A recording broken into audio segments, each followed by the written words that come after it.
Wonderful ज्ञान और ज्ञानदाता का सिमरन कर, ज्ञान को जीवन में धारण कर सदा खुश रहने की, अपनी पाठ पर पूरा ध्यान देकर दूसरों के पाठ को बिल्कुल नहीं देखने की, माया बड़ी प्रबल है इसलिए उससे सदा खबरदार रहने की, अपनी उन्नति में लगे रहने की, परफेक्ट बनाने वाले एवर पवित्र परमपिता परमात्मा की हम आत्माओं के लिए आज की मुरली से शिक्षाएं।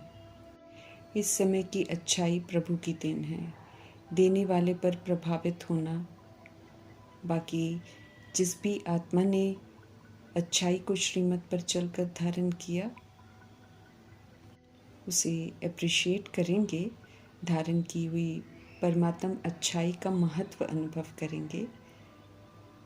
करेंगे कि परमात्म अच्छाइयाँ आत्मा को क्या से क्या बना देती हैं। अनुभव करेंगे कि गुणों के सागर परमपिता परमात्मा कितने खूबसूरत हैं और कैसे आप समान बनने की शिक्षाएं देते हैं। अच्छाइयों को देखकर गुणग्राही बनना है, स्वयं में उन अच्छाइयों को धारण करना है, परमात्म स्नेही भव का वरदान प्राप्त करना है। वरदाता परमपिता परमात्मा समझ देते हैं कि अगर परमात्म स्नेही बनना है तो देह अभिमान की रुकावटों को चेक करना है, देह भान में किसी की अच्छाई को देखकर रहम करना शरीर के लगाव में लाता है या फिर शरीरधारी के गुणों और विशेषताओं से फिर उसे अच्छा या अच्छी समझते हैं, विशेषता देने वाले को बिल्कुल भूल जाते हैं। इस समय हम सभी आत्माएं अच्छाई और विशेषताएं कहते किसे हैं, वो गुणों के सागर परमपिता परमात्मा से सीख रहे हैं। किसी से भी हमें कभी प्रभावित नहीं होना है। मीठे परमात्मा समझ देते हैं कि अच्छाई को भल धारण करो, लेकिन अच्छाई धारण करने वाले पर प्रभावित नहीं होना है। देहभान में किसी की अच्छाई को नहीं देखना है, देहधारी का दीवाना नहीं बनना है, प्रभाव मुक्त रहकर बाप का प्यारा बनना है। प्रभावित होना आत्मा को गुलाम बना देता है। मीठे परमात्मा सभी को राजा बच्चा बनाकर गुणों को, शक्तियों को धारण कर गुणवान और शक्तिशाली बनाते हैं। समझ देते हैं कि न्यारे और बाप के प्यारे बनो। जो ऐसे प्रभाव मुक्त न्यारे बनते हैं वे ही फिर प्यारे बनते हैं। परमात्म स्नेही बच्चों की लिस्ट में आते हैं तभी सदा सेफ रहते हैं, अर्थात सब तरह की अधीनता से, धोखों से सदा सेफ रहते हैं, देह अभिमान की रुकावटों से बचे रहते हैं। पुरुषार्थ एक रस चलता रहता है, मंजिल पर सहज पहुंच जाते हैं, उन्हें बाद में पश्चाताप नहीं करना पड़ता है। विधि पूर्वक वरदान को फलीभूत करना है, अच्छाइयों को धारण करना है, लेकिन हमें प्रभावित नहीं होना है और परमात्म स्नेही बनना है। दूसरों से प्रभावित होने से स्नेह खंडित हो जाता है। पवित्रता के सागर परमपिता परमात्मा समझ देते हैं कि साइलेंस की शक्ति को इमर्ज करो, अर्थात साइलेंस में रहकर शांति का स्तंभ बन जाओ तो सेवा की गति फास्ट हो जाएगी।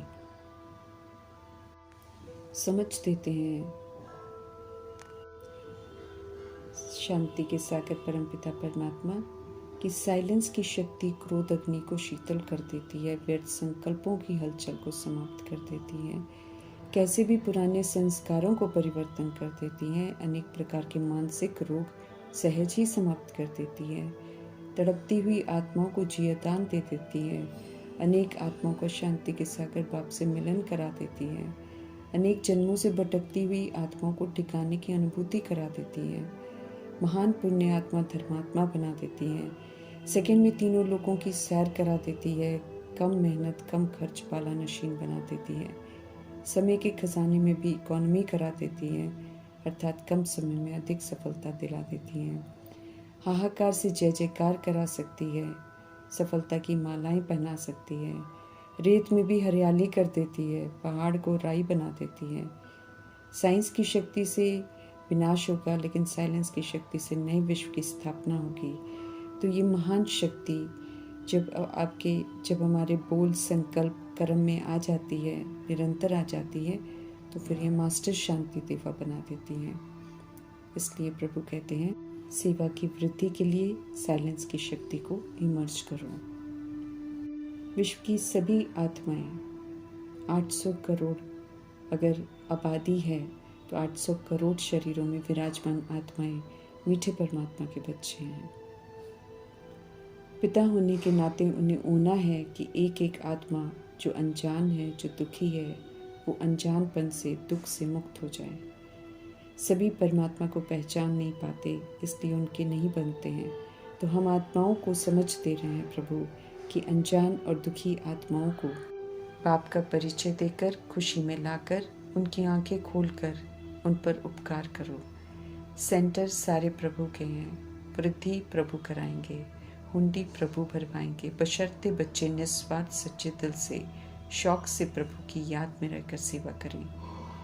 जहाँ भी सर्विस हो सकती है, मीठे परमात्मा कहते वहाँ पर प्रबंध करना चाहिए, लेकिन सेवा के लिए किसी से मांगना नहीं है। मांगने से मरना भला है। बाहर वालों की तरह सबसे चंदा इकट्ठा नहीं करना है। स्पष्ट कर रहे हैं कि मांग कर लेने से सेंटर जोर नहीं भरेगा। बिना कुछ मांगे दिल से सेवा कर सेंटर को जमाने की समझ दे रहे हैं। देह में रहते अपने को रूह परमात्मा का बच्चा समझने वाले रूहानी बच्चे कहलाते हैं। वे ही सुप्रीम रूह के ज्ञान को बुद्धि में धारण करते हैं। उन्हें ही परम धाम से आकर सृष्टि रूपी मंच पर अपना पाठ कैसे बजाते हैं समझ में आता है। असल में हम सब निराकार आत्माएं परम धाम निवासी हैं।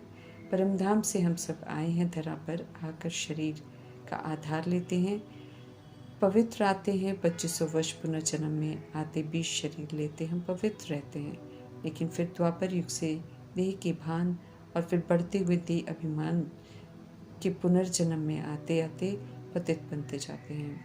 कलयुग के अंतिम 100 वर्षों में आकर प्रभु थामते हैं, अनादि आदि पवित्र स्मृति दिलाकर फिर से पवित्र बनाते हैं। बुद्धि में 84 का चक्र होना चाहिए हम गॉडली स्टूडेंट्स के, ताकि पुरुषार्थ में तीव्र गति बनी रहे, किसी भी तरह की कोई रुकावट ना आए। स्मृति में रहने से ही समृद्धि आती है। सत्य बताकर प्रभु ब्लाइंड फेथ से बाहर निकालते हैं। मिल रही परमात्म नॉलेज से हमें फुल होना है। समझदार बनकर अनजान आत्माओं को सत्य से परिचित कराना है। नॉलेज का प्रभाव तब होगा जब हम नॉलेज को धारण करेंगे। नॉलेज की धारणा से ही, अर्थात ज्ञान को अच्छी रीति धारने से ही हम आत्माओं में खुशियाँ आएंगी। शूद्र कुल से ब्राह्मण कुल में ट्रांसफ़र हुए हैं, तो ईश्वरीय शिक्षाओं को धारण कर सृष्टि के चक्र के सूर्यवंशी घराने में आने का पुरुषार्थ करना है। सत्य परमात्मा की वंडरफुल नॉलेज मिल रही है, तो इसे अमल में लाकर अपना वर्षा पाना है। राजयोग सिखाकर राजाओं का राजा बनाते हैं प्रभु। शूद्र से ब्राह्मण, ब्राह्मण से फरिश्ता, फिर देवता बनेंगे। ये राज और मंत्र अब बुद्धि में स्पष्ट है। गिरने का कारण दे अभिमान है, ये भी समझ में आता है। हमें नॉलेजफुल बनाते हैं प्रभु, तो औरों को भी ये नॉलेज मिले, सत्य बाप का परिचय सभी को मिले, ये होना हमें ज़रूर रखना है। युक्तियाँ रचनी है बाप समान, उन आत्माओं का उपकार करना है जो बिल्कुल अनजान है इस वक्त। उन्हें सुखी बनाकर उनकी भी आंखें खुले, वे भी सत्य को जाने, उनकी भी दुखों का, अनजानपन का निवारण हो। बुद्धि में चक्र फिरता रहे तो स्वदर्शन चक्रधारी कहा जाता है। इसी से देह अभिमान खत्म होता है और अनादि आदि दर्शन कायम रहता है। पुरानी दुनिया खत्म हो, नई दुनिया आनी है। इज्जत से हमें जाना है और इज्जत से आना है। इसलिए जाने लायक सतगुणी और आने लायक सत्योगी बनना है। ईश्वरीय पढ़ाई है ये। दिन रात पढ़ाई को लेकर ख्यालात चलने, एक बार समझ लेना अर्थात देख लेना, फिर वर्णन भी करना है। अपवित्र राज्य में आकर पवित्रता की स्थापना का कार्य कर रहे हैं प्रभु, तो हम आत्माओं को उसमें मददगार जरूर बनना है। शूद्र से ब्राह्मण बनाकर फिर देवता बनने की पढ़ाई पढ़ाना और वैसा बनाना, ये प्रभु की जादूगरी तो है। बुराइयों का, विकारों का दान लेकर दिव्यता का खजाना देना, बेहद की सुख शांति का वर्षा देना, इसकी सौदागरी करते हैं। तो वंडरफुल सौदागर भी हैं। ज्ञान रत्न देकर ज्ञान को धारण कर अनमोल रत्न बनाने वाले रत्नाकर के रूप में उनकी महिमा होती है। आत्मा में भी रत्नाकर परमात्मा का ज्ञान ठहरता है। बेहद के नाटक की नॉलेज प्रभु ही सुनाते हैं। हम सब पाठ बजाते हैं लेकिन कुछ जानते नहीं हैं। मीठे परमात्मा जो पाठ में नहीं आते हैं वो सब कुछ बताते हैं। उन्हें ज्ञान का सागर कहते हैं। ये भी अद्भुत बात है।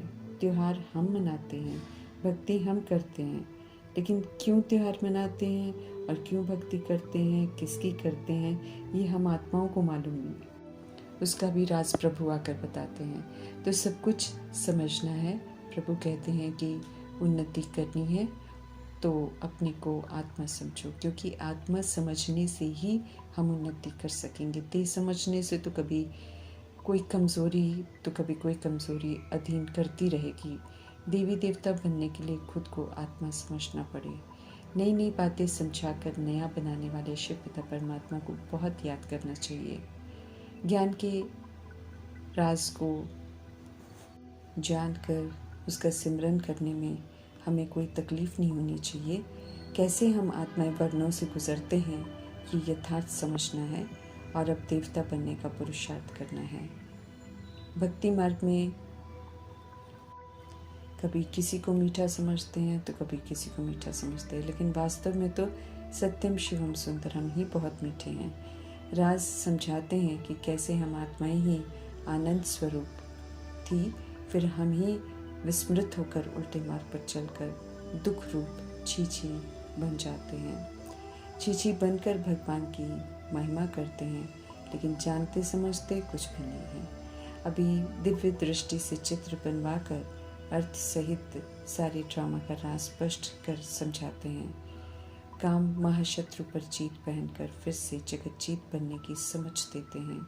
इसमें हमें ढीला नहीं पड़ना चाहिए, क्योंकि यही तो दुखों का निवारण है। श्रीमत पर सत्युग की राजधानी स्थापन करने में मददगार बनना है। गुप्त याद की यात्रा पर रहना है।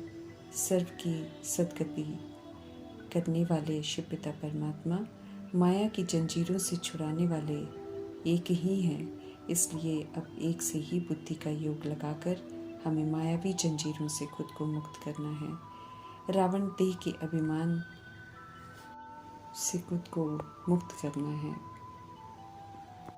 रावण देह का अभिमान ही तो है, अपने साथ विकारों की कमजोरियां लेकर आता है और पतित बनाकर फिर शोक वाटिका में बिठा देता है, दुखी कंगाल बना देता है। आत्मा का, भारत का ये बहुत बड़ा दुश्मन है। सभी आत्माएं 5 विकारों रूपी रावण के पंजे में फंसे हुए हैं। 5 विकारों पर जीत प्राप्त कर औरों को भी रावण के पंजे से छुड़ाना है। बीज रूप मीठे नॉलेजफुल परमपिता परमात्मा से बेहद की झाड़ की हकीकत को एक्यूरेट समझना है। समझ देते हैं कि माया इस समय बहुत प्रबल है, लेकिन हार नहीं खानी है, थोड़ा सहन करना पड़ता है। सावधान करते हैं कि विकार कितनों में बहुत कड़े हो गए हैं, क्योंकि बहुत ज़्यादा उन्हें यूज़ किया हुआ है ना, तो उनसे मुक्त होना है, तो उनके प्रभाव में नहीं आना है। उनके वशीभूत होकर कोई कर्म नहीं करना है, नहीं तो माया का थप्पड़ लग जाएगा, गिर जाएंगे। अलर्ट नहीं रहने से चढ़ते चढ़ते गिर जाते हैं। ऐसे में सारी की हुई जो कमाई है वो ख़त्म हो जाती है। दंड तो ज़रूर मिलता है, इसलिए केयरफुल, अलर्ट, अटेंटिव रहना है। पुरानी दुनिया की तरफ जाने की भूल बिल्कुल नहीं करनी है। रोज़ मुरली चलाने वाले निराकार परमपिता परमात्मा से दिल लगानी है। पहचान से प्रभु से दिल लगाने वाले ही ज्ञान रत्नों को धारण कर सकते हैं, श्रीमत को पालन कर सकते हैं। निराकार परमपिता परमात्मा साधारण तन का आधार लेकर वंडरफुल कार्य करते हैं। ऐसे वंडरफुल फादर, टीचर, सदगुरु का संग कर वंडरफुल अनुभव करने का पूरा आनंद लेना है। कल्प में एक ही बार चांस मिलता है, इसलिए पुरानी दुनिया को बुद्धि से भूल निराकार परमपिता परमात्मा संग संगम युग की अनमोल घड़ियों को खुशी खुशी सफल करना है। अपनी उन्नति में लगे रहना है। सूक्ष्म सावधानियाँ देकर परफेक्ट बनाने वाले एवर प्योर कल्याणकारी परमपिता परमात्मा का धन्यवाद करते हुए